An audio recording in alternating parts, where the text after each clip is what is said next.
Hello everyone, my name is Mattia Maggioli, and today I'm joined by Rabih Abou, who's developed this integration POC between Forcepoint CASB and Ping.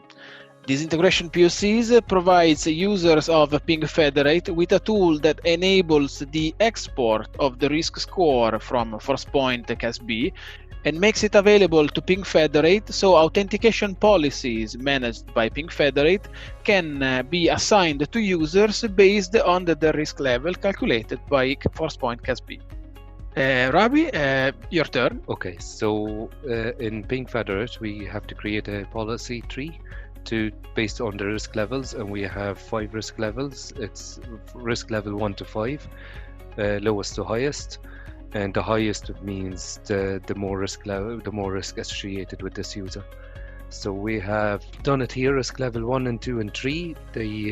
They're low to medium risk, so just if the user provide their password and all that, let them through. Risk level 4, we configure it to do a multi-factor authentication, and risk level 5, it's a high risk, deny access.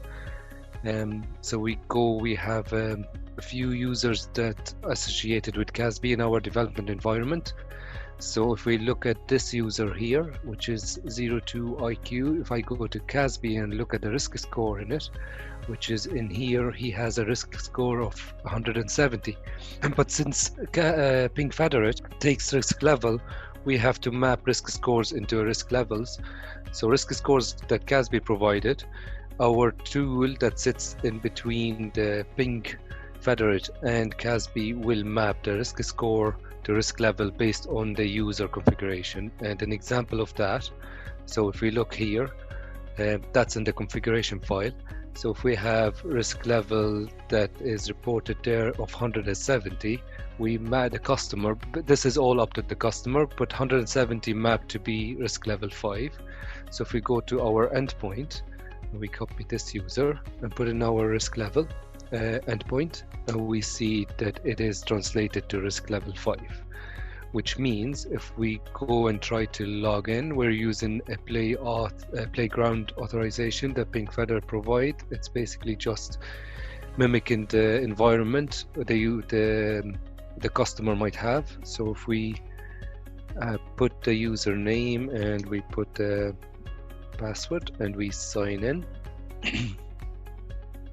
so we get risk access denied high risk level, which because we have a risk level 5. Now if I do another account, so we look at for example app SharePoint. Now app SharePoint in CASB, it's 96, and 96 in our configuration that we done, it falls into risk level 4.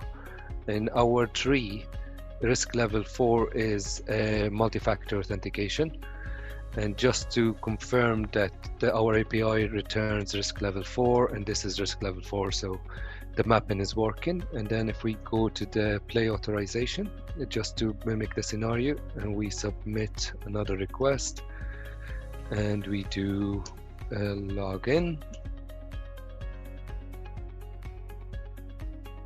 and the multi-factor authentication just kicked in there. And because this is the user the first time, we have to set up the multi-factor authentication, but once it's set up, you have to provide access through your phone or any other scenario. So CASB provide risk scores that are calculated based on the events observed by CASB, so there is no upper limit, and we cannot tell upfront how big the risk score for a user can be.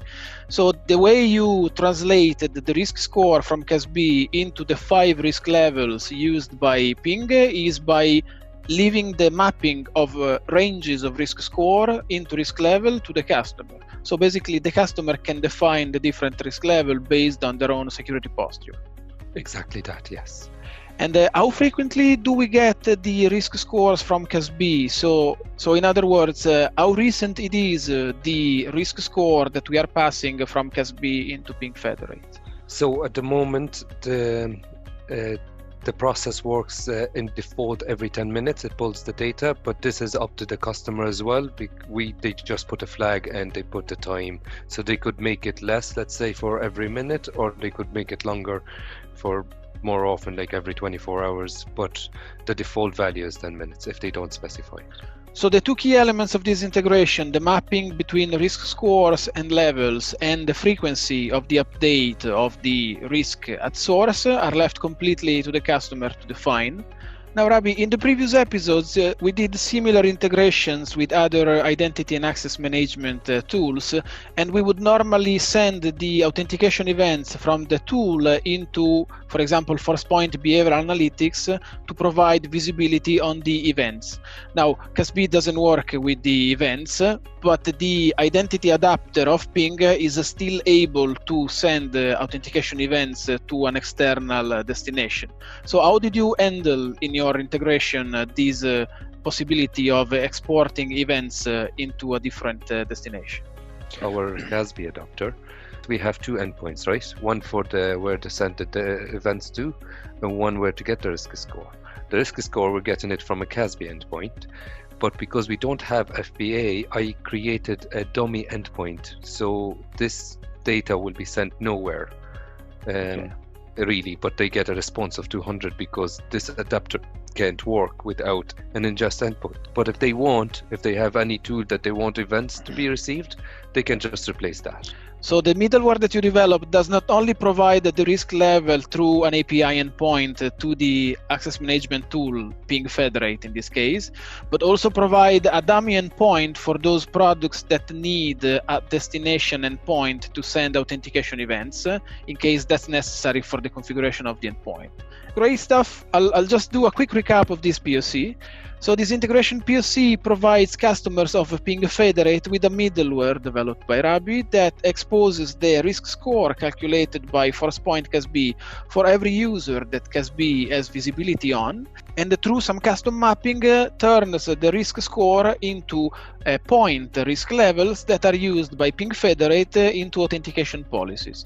So depending on the risk score calculated by CASB for every user, Ping Federate can oppose adaptive authentication challenges to every single user based on their current risk score.